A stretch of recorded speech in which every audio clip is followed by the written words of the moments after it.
Hello, I'm Sonya Knight. I'm Content and Communications at Age Diversity Forum, and I'd like to introduce the first of hopefully many events that we will be hosting as an organisation. We're starting off with an informal discussion based on a recent research report by McKinsey focusing on debunking age-related myths to worker preferences in terms of why they leave jobs and what they look for in terms of new careers.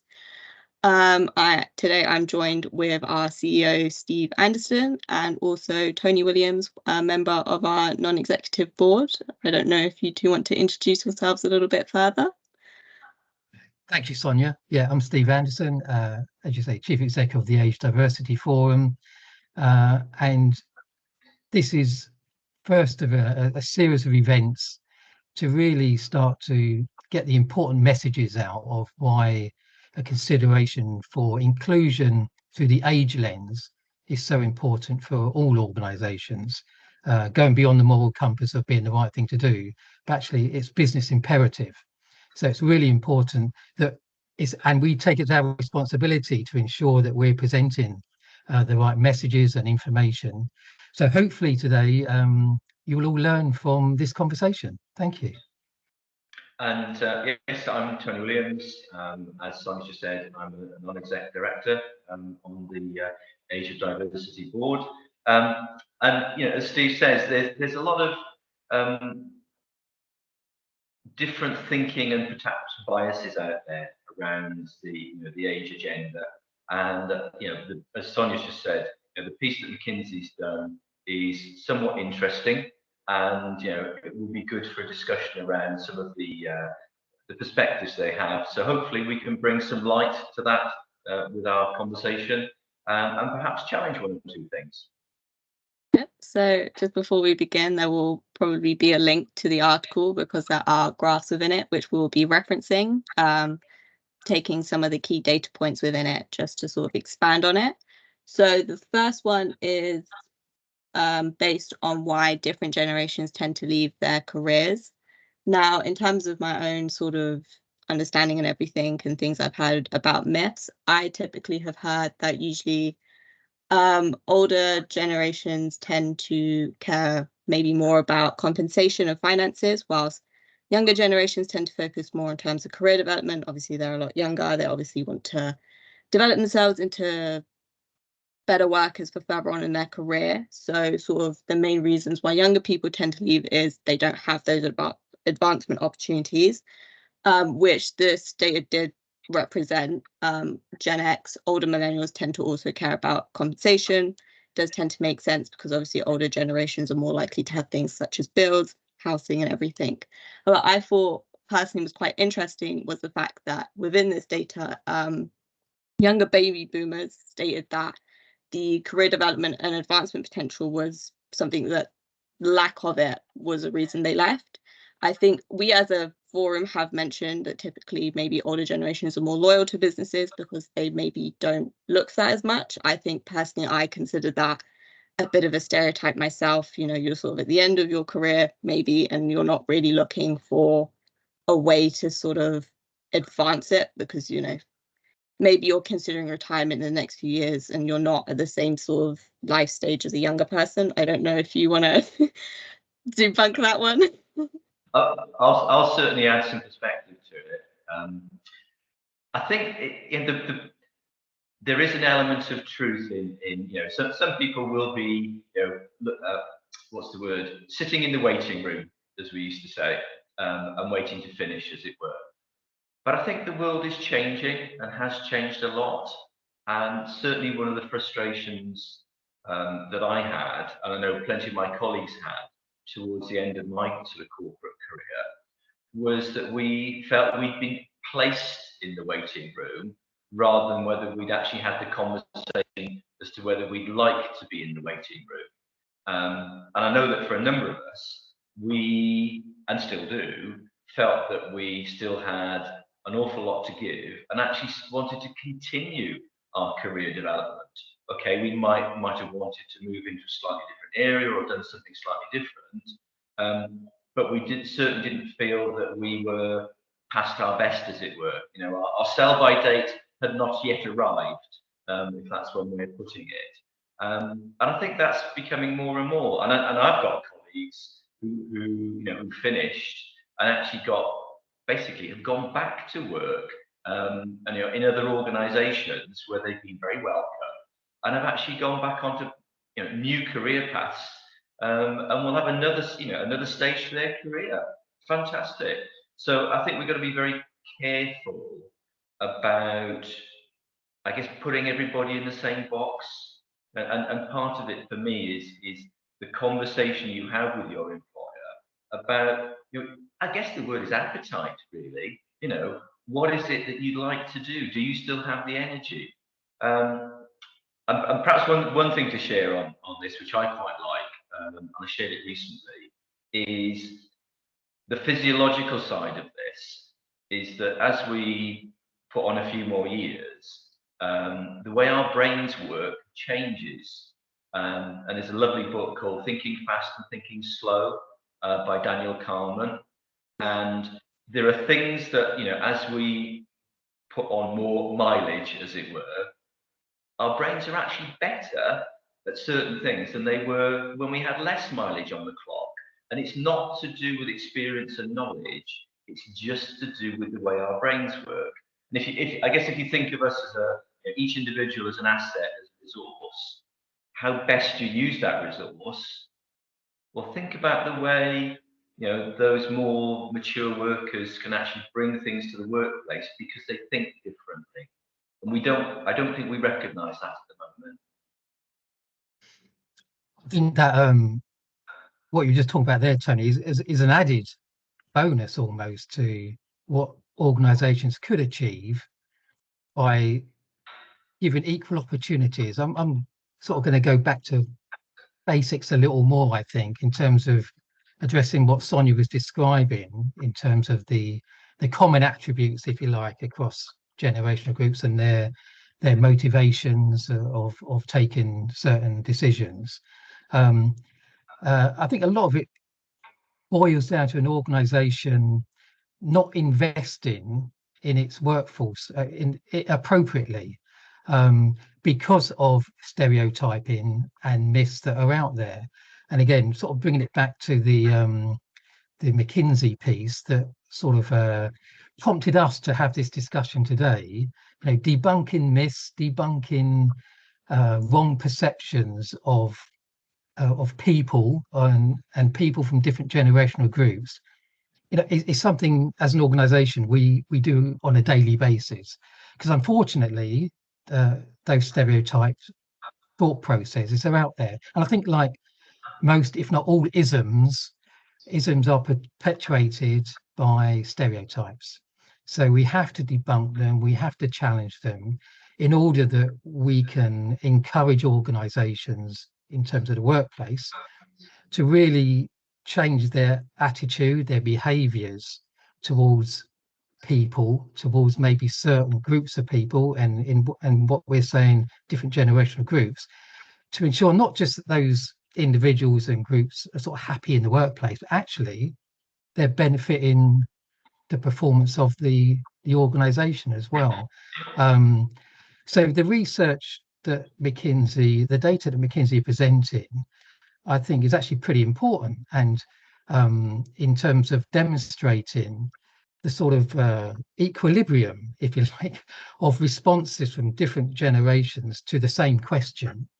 Yeah, there isn't this great divide between different generations on how they consider certain decision making. So if that is true, if that's how people are thinking, how can organizations then take that information and adopt good practice and behaviors and policy that is linked to compliance? Because that's, again, going back another step, so many organizations that we speak to don't even realize that, in the UK and most developed countries, there's legislative requirement to not be biased for age. Yeah. So let's cross that one off to start with. So let's tick that box. Yes, we're compliant, but now how can we get the best out of our people and all generations. And if we can understand maybe our perception or our stereotypes that we have, unconscious or otherwise, and know from data that actually all generations are considering similarly, what can we do to provide equal opportunity for getting a job in the first place, whilst in work, having the opportunity to continue develop, to continue to contribute. And as you were saying, Tony, as one goes through the different generation mileage, as you put it, we are, we're going to be more experienced, we're going to have different skill sets, we're going to be more adaptable. If that is in line with the organization's approach and good practice to the development of people, collaborating across generations, because as we know as well, one generation today is going to be the older generation tomorrow. Yeah. I was having a meeting with one of the big four this week where we were talking about the new Gen Zers are the Gen Alphas. They're rapidly approaching the time when they're hitting university and hitting the workplace. Yeah. So let's not adopt this new generation of groups with another set of stereotypes. Let's have a better understanding of what it is that we can offer. I'm talking from an organization perspective, what we can offer to allow those individuals and people be the best that they can be, and working and partnering and in teams and departments across one's organization. Yeah, I mean, I think for me, the danger that presents us is that we make too much of the differences. The differences are important. Let's not put that into the long grass. But the common desires and needs of us as human beings are very consistent.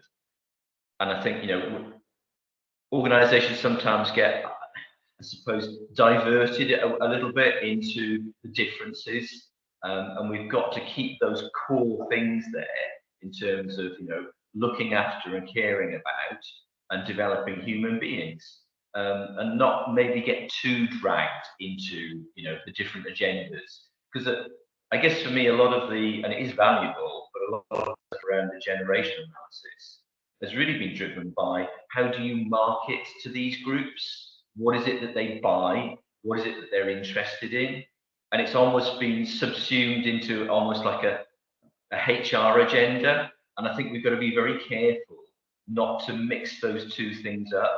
There's almost somebody probably needs to do a different way of looking at it for the workplace, because effectively what we've done is we've taken millennials, Generation Z, baby boomers, and that was done for a different reason, and we've almost sucked that into the workplace.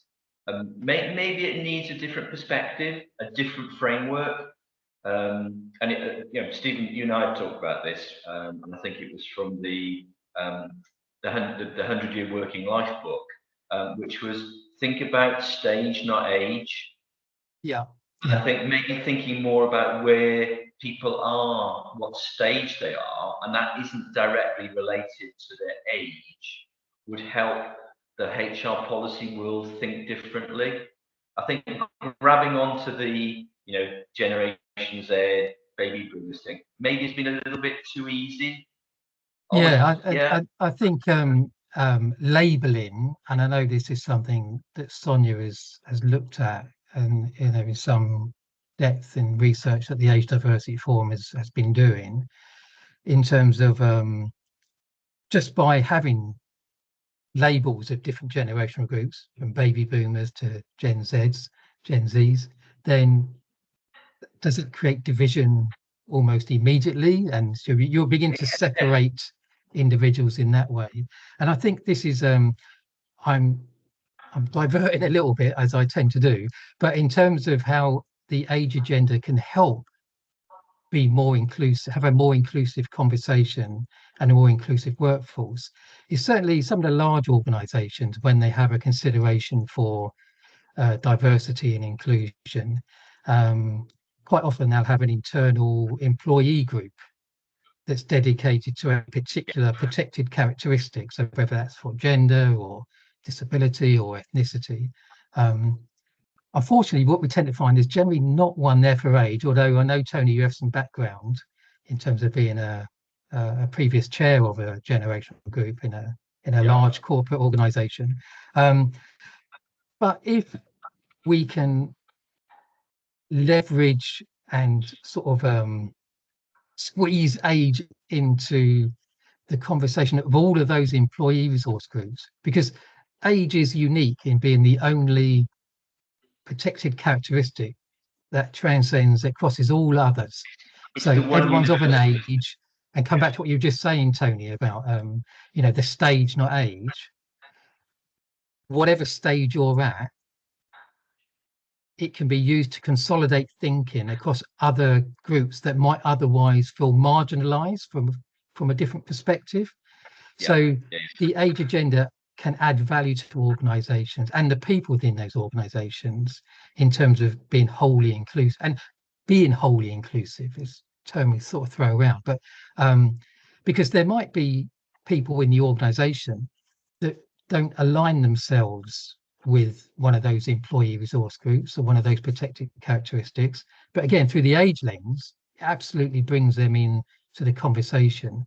And a big part of what we talk about with certainly the leadership of organizations is providing a level of confidence and trust across their staff, to allow their staff to ask questions, to challenge situations, to maybe what you're describing, Tony, where they are on their journey of development, of career.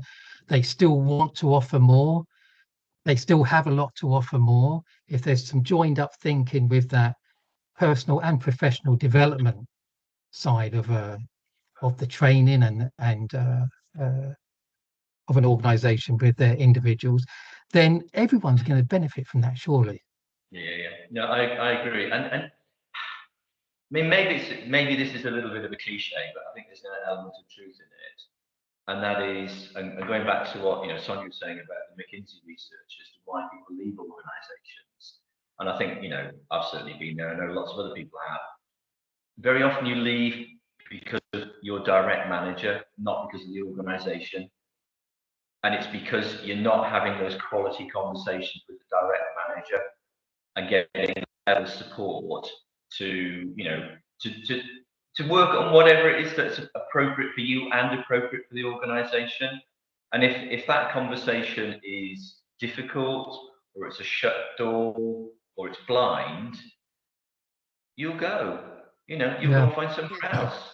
No matter how good the organization is in terms of its policy, unless it's actually being exhibited at the coalface with your sort of direct senior manager. I think that's absolutely. Sorry, just to play devil's advocate, because on the second bit of data for the McKinsey research, it focuses on why the respondents took new jobs. I thought it was very interesting, because when you look at the younger baby boomers who said that the reason they left was because they didn't have career opportunities, they actually ranked career development and advancement potential as only fifth. So they ranked it much lower. So it kind of, do you want to, I don't know, maybe explain why maybe people are leaving because they don't have it, but like they're not looking for it, if that makes sense. What was the top one? The top one was compensation. It was money. Interesting. Yeah. See, I'm as guilty as anybody else as having misinformed perspectives on some of these things. Very much so. So that's it. Yeah, that's really interesting. I think that's maybe just that outcome is a consequence of actions, in terms of there isn't that type of what you were just describing there, Tony, about that engagement between management and the staff, managers and staff, having those valuable conversations about contribution and development. I think some of that data output that Sonya's just described there is a consequence of not having equitable opportunities in place within the workforce. So And sometimes, again, I believe this comes back to something else I was just saying there, the trust and confidence in an environment to speak up, to have that conversation. So often we see leadership and C-suite sort of level in an organization saying all the right things about core values of diversity and inclusion and equity. Unfortunately, sometimes there's a fracture between that leadership presentation and where it's delivered. And generally it's delivered at a management level, management who has some responsibility for, delivering, but also responsibility for a team of people. And again, at that sort of level, there's a lot of responsibilities for those individuals. Sometimes they're not. I think we can help them make better decisions at that point. I think if that dissemination of that core value message is stronger and more felt by people, and there isn't a disconnect between, oh yes, well, we believe in age diversity because they must, because there's a legislative requirement, and generally, unfortunately, age is just a 3-letter word in a policy statement somewhere that protects them. Let's get that into practice, put that into practice through the management tier, because generally that's where it's most felt by, in terms of the transition of message from leadership, but the encouragement to individuals within that team to be the best they can be. And if there's any sort of fracture there, you get disharmony of individuals, you get, I won't say performance is lacking, but you certainly got areas of improvement for performance, whether it's service or product or productivity. I know Sonia's done a piece on productivity just recently. Again, Sonya, I think if we can have a link to the our research and editorials as well, a lot of what we're saying here, we're evidencing it in other ways. So I think there's a responsibility on both sides of the equation, of the employer and the employee. It's not just the employer's fault, or it's not just the employer's opportunity. It's got to be a meeting of minds and a meeting of objectives and ambition. There's stuff on, as they say, there's stuff on the demand side from employers' point of view, but there's also stuff on the supply side in terms of, we as individuals have responsibilities to drive some of these things. We can't just sit there going, oh, it's not happening. It's both sides of the equation. I was just going to add something else to the sort of the broader context, if you like. And if we think about other, if you like, biases in not just in organizations, but in the world in general, as to whether it's to do with race or whether it's to do with gender, these sort of big ticket items, as it were. And if we look over the past 25 or even 50 years, how much the world has shifted, and it's at its very pinnacle, this is about cultural change. So our attitude towards age, to a large degree, has similarities with our attitudes towards racial bias, towards sexual bias, gender bias. It's very similar, and it takes time. And I guess you can see a significant difference, if you like, between Western culture and Eastern culture. Particularly in places like Japan and China, where age is venerated. It's changing, don't get me wrong, it's actually shifting backwards, if you like, more towards the Western model. But traditionally, elders were hugely venerated and respected. We in the West don't perhaps have the same. Mind you saying that, we've got we look at the US presidents currently and the potential president, maybe we do venerate age, but by and large, I think we do have a cultural challenge, and it's a generational challenge. If I think about my parents' generation and their attitude towards certain things, you look at it now and you sort of cringe. It's like, ooh, no, that's a bit really, but that's a generational thing. And I think your point, Steve, about we have to keep repeating the message, and it's the same in those, whether it's to do with race or gender. we have to keep repeating the message, because Yeah. it is about cultural change, and that's big. This is big ticket stuff. It isn't an overnight thing. And as new cohorts of managers come through, new cohorts of leaders, in many respects, if you like, our job is actually to be working with them now as they're coming through. Yeah, because that's the future. This is about the future. It's not about now. If that makes sense. Absolutely, and I think that thought around repeating messages, considering the future and the ambitions and the opportunities that we have by removing these barriers. Maybe for today, that is a nice sort of end to this discussion in terms of debunking myths, which we must continue to do. And sorry, Sonya, I think I'm treading on your toes a little bit in terms of but these events are exactly aimed at continuing conversation, continuing to challenge and deliver messages of understanding, of evidence, anecdotes as well. We'll have lots of those, I'm sure, but with an aim to make that difference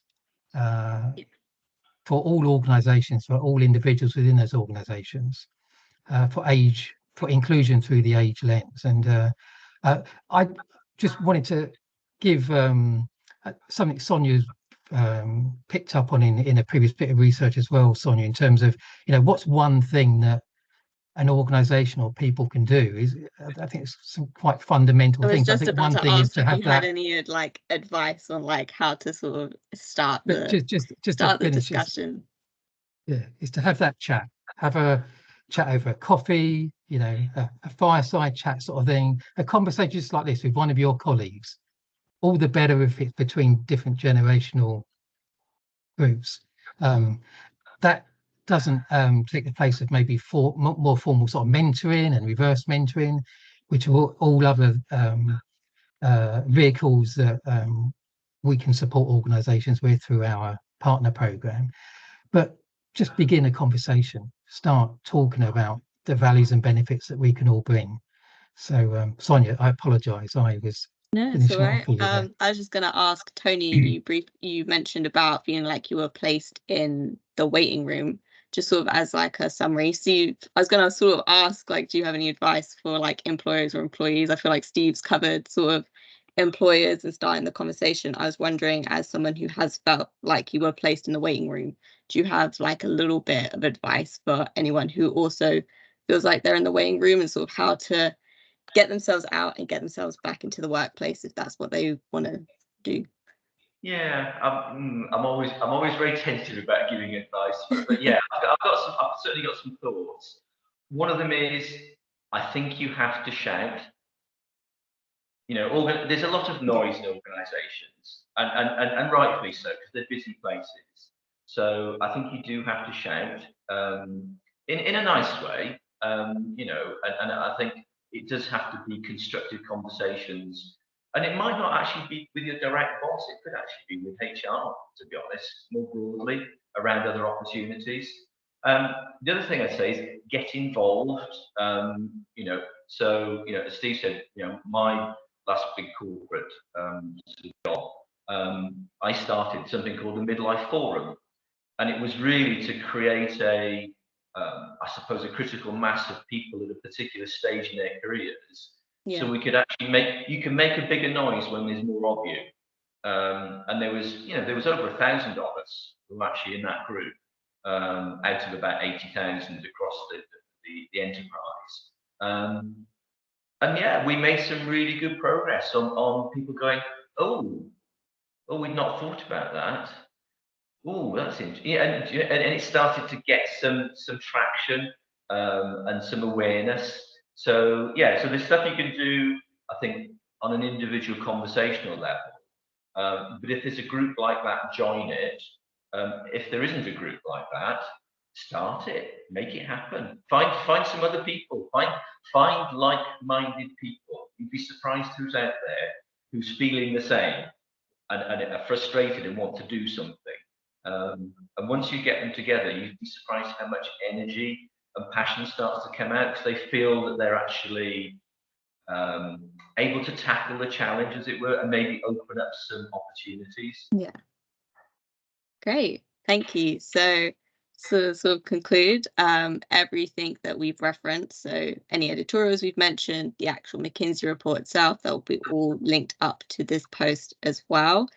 If you want to find out more, you can contact us at our email, which is info@agediversityforum.org. And the website is also agediversityforum.org. I'd like to once again thank both Tony and Stephen for joining us. As always, I feel like you two are incredibly good at just discussing things. And I feel like every time I sit down with a conversation with both of you, I learn something new. So again, thank you. Thank you, Sonya. Thank you very much. Sonya. And yeah, look out for any future events that we will be hosting. We'll probably do a few more sort of casual discussions like this, hopefully talking about other pieces of research that have happened. And yeah, thank you for joining us.